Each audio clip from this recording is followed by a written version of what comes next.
Donc aujourd'hui, je te parle d'un truc qui m'a bouleversé il y a 1 an et 2 mois, je crois.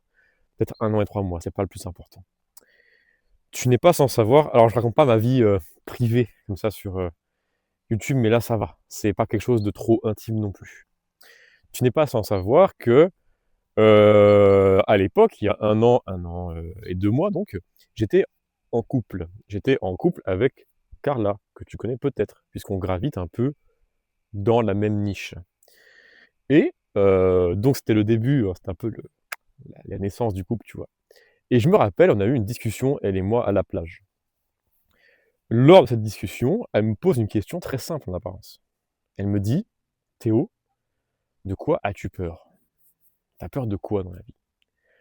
Naïvement et comme un gros singe que je suis, je réponds: «Ouais, j'ai peur de rien, moi je suis un bonhomme». J'ai répondu comme ça. Là je caricature un peu, mais j'ai répondu, hein, d'un air de dire: «J'ai peur de rien, je sais pas, j'ai peur de rien», tu vois? Et pour te la faire courte, elle m'a dit: «Non». «Comment ça non?» Je lui dis: «J'ai peur de rien». «J'ai peur de rien». Elle me dit: «Non». Bon, apparemment j'ai peur d'un truc, mais je sais pas ce que c'est. Et elle me dit: «Ton langage corporel, la façon dont tu t'exprimes, ça parle pour toi, tu vois. Je pense que tu as ce type de peur précis». Je t'avoue au début un peu, dubitatif, hein, le mec, hein. Je me disais: «Bon, écoute peut-être, hein». Et elle me parlera plus tard de la peur du rejet. J'aurais apparemment, en moi, une peur profonde. Mon langage corporel, en tout cas, traduirait ça. J'ai la peur outrancière de me faire rejeter. OK? Et donc, en réaction à cette peur-là, donc ça découle de comment j'aurais apparemment été élevé, avec qui j'ai grandi, et cetera. Chacun a un type de peur différent, tu vois? Donc elle avait la sienne, je sais pas celle-là encore, j'en ai aucune idée.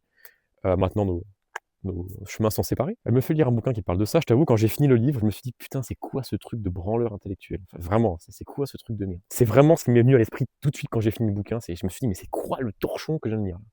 Mais après je l'ai relu une deuxième fois. Je l'ai relu et il y a un fond de vérité. Il y a un fond de vérité. Donc je me suis dit: «OK, peut-être que c'est vrai, peut-être que c'est vrai.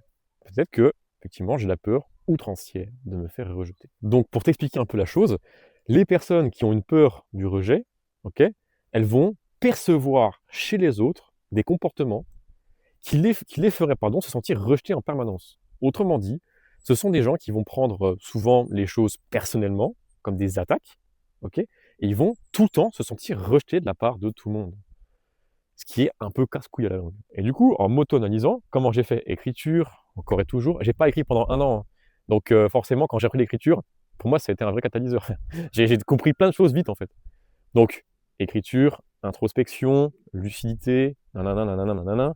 Tu pas vu les vidéos 8 et 11? Non, c'est quoi? C'est 8 et oh, je sais plus, 8 et je sais plus c'est lesquels, qui parlent de ça, justement, de écrire. Je crois que c'est ça le titre, c'est écrire pour objectiver ta pensée. Et donc j'ai beaucoup disserté sur cette blessure-là, cette blessure de rejet. Et pourquoi mon cerveau, se sentait machinalement, parce que c'est vraiment un truc automatique, hein, rejeté quand on me taquine, par exemple, quand, j'étais très susceptible, en fait, comme mec, hein. Donc pour faire écho avec la vidéo précédente, avec les proactifs et les réactifs, j'étais en fait un petit mec, tu vois, qui était réactif sous l'angle du rejet et qui va tout le temps pas se dévaloriser, ah si un peu en quelque sorte quand même, et tout le temps se dire: «Ah je suis pas assez ceci, ah je suis pas assez cela». Et donc j'ai longtemps questionné ce machin-là. Maintenant, tu vois, c'est derrière moi tout ça. J'ai fait la paix avec cette peur-là et j'estime en tout cas qu'elle n'est plus là. Voilà. Comment je sais? Parce que j'ai confronté cette peur-là, c'est comme confronter une offre au marché, en fait. J'ai confronté la peur aux gens. Et donc, là, à la baraque, hein, à la ferme, hein, je suis entouré de gens un peu comme ça. Je suis entouré de gens qui pourraient, en tout cas, me faire ressentir du rejet comme à l'époque. Et maintenant, ça n'a plus aucune pardon, emprise sur moi. Ça ne me fait plus rien. Voilà. Et quand, à l'époque, je me serais senti rejeté, maintenant, c'est bizarre, mon cerveau il me dit: «Ah, là je sais que tu te serais senti rejeté à l'époque». Maintenant, c'est plus le cas. Donc il se passe nada. Et j'aurai donc plus de répartie. Voilà. Ce qui fait de moi donc quelqu'un qui ne se sent plus rejeté à la moindre remarque. Et donc la phrase qu'il faut que je te communique, basée donc sur cette tranche de vie, cette leçon que j'ai apprise, on apprend tout le temps des choses. Ça c'est très important. J'aime beaucoup ça en fait. J'adore en fait apprendre des trucs. Et en particulier quand c'est sur moi. Ça j'adore. Ça je kiffe. Après ce qui compte par contre c'est de pas, comment dire? Réitérer la chose. Faut pas que tu meures en sachant, en fait. Si tu sais que tu es victime d'une blessure, faut pas que tu te branles dessus en n'en faisant rien de cette information. D'accord? Faut que tu bosses, faut que tu travailles dessus. D'accord? C'est plus ou moins rapide. La conclusion, c'est que ta plus grande peur, que tu ne connais ou que tu ne connais pas, c'est la définition la plus précise de qui tu es vraiment. Et ouais. Et comment on fait pour savoir quelle est sa plus grande peur? On se pose des questions. Alors soit tu as quelqu'un qui vient comme ça, dans ta vie, que tu rencontres et qui va te mettre face à tes peurs. Donc quand une personne vient te mettre face à tes peurs, faut pas que tu aies du ressentiment, faut pas que tu chouines comme un réactif, OK?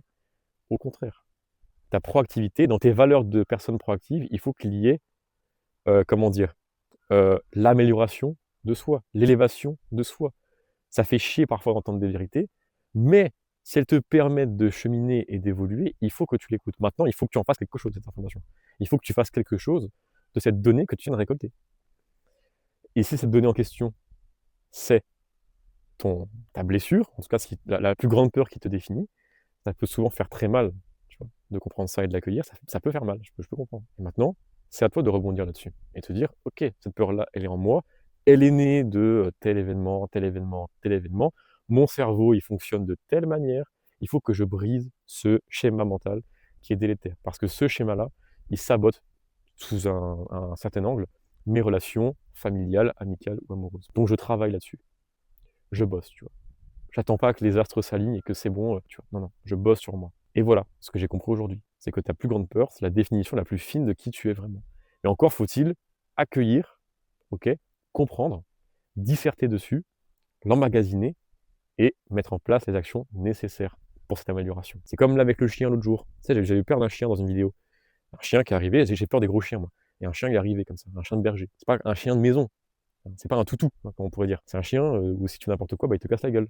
Parce que c'est son métier. Il défend son territoire. Après là, c'était un chien de berger qui était pas là où il devrait être, donc c'est un peu compliqué. Donc tu vois, là j'ai de moins en moins peur des chiens parce que je suis confronté à des chiens assez régulièrement. Tu vois. Et comme je sais exactement ce qui pourrait amener un chien à m'agresser, à savoir montrer des signes corporels de peur, par exemple, ou le regard qui change, peut-être les mains qui tremblent, la tension, enfin le cœur qui bat plus vite, tu vois, ça c'est un truc que les chiens ils sentent, tu vois.